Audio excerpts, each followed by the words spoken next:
Hello' friends, আগতীয়াকৈ আপোনালোকক happy new year. মই আশা কৰিছোঁ যে 2025 চনটো আপোনালোকৰ কাৰণে বহুত ভাল যায় আৰু এই 2025 চনটো আৰু মজা কৰি তুলিবৰ বাবে মুভি লভাৰসকলৰ বাবে আহি আছে 2025 চনৰ প্ৰথমখন অসমীয়া চিনেমা গোলাই চুৰ। আপুনি হয়তো আজিলৈকে যিমানবোৰ চুৰ দেখিলে চবেই নিজৰ জেব গৰম কৰিবলৈয়ে চুৰ কৰে, কিন্তু চিনেমাখনত গোলাই চুৰৰ চুৰি হেনো পেচা নহয়, বিদ্যাহে। ইয়াৰ পৰাই এটা কথা বুজি পাইছোঁ, চুৰৰ যদি চুৰি বিদ্যা হয় সেইটো চুৰক ধৰিবৰ বাবে পুলিচৰো চুৰ ধৰাৰ এটা চিক্ৰেট বিদ্যা থাকিব লাগিব। গাঁৱৰ মাজত থকা থানাখনত এজন নতুন ইনচাৰ্জ আহে, নাম নাজানো, উপাধি দেউৰী। এনে লাগে যে তেওঁ বহুত খাতাৰনাক হয়।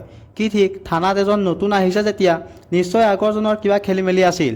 কি হ'ব পাৰে আপুনি ভাবকচোন, ময়ো ভাবোঁ। এনেকুৱা নহয়তো তেওঁ গোলাই চুৰৰ লগত মিলি আছিল, মানে চুৰেই পুলিচ আৰু পুলিচেই চুৰ। ভাবিবলগীয়া কিন্তু। বাৰু যিয়েই নহওক, এইটো বাৰু ভাবিছোঁহে, মুভিখন চালেহে গম পোৱা যাব কি হয়।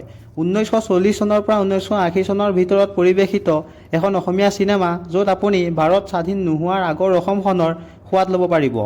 এইখন এখন ফেমিলি ড্ৰামা কমেডি মুভি হয়। চিনেমাখনৰ ডাইৰেক্টৰ ৰক্তিম কমল বৰুৱা।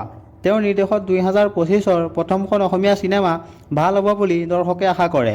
চিনেমাখনৰ মূল অভিনয়ত কোন কোন আছে চাওঁ আহক। তন্ময় দেউৰী বসুমতাৰী, হিমাংশু গগৈ, কেনি দেউৰী বসুমতাৰী, হিমাংশু প্ৰসাদ দাস, এইকেইজনেই চিনেমাখনৰ মূল অভিনয়ত আছে।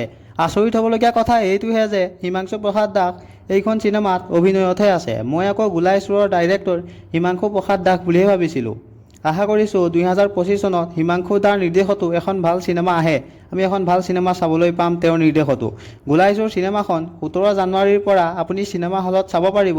টিকটৰ পইচা নাই যদি মই দিম। নেক্সট আহিবলগীয়া কি মুভিৰ ওপৰত ৰিভিউ দিম, কমেণ্ট এটা কৰি জনাবচোন। এনেকুৱা ভিডিঅ'বোৰ পাই থাকিবৰ বাবে চেনেলটো ছাবস্ক্ৰাইব কৰি দিব। বাই।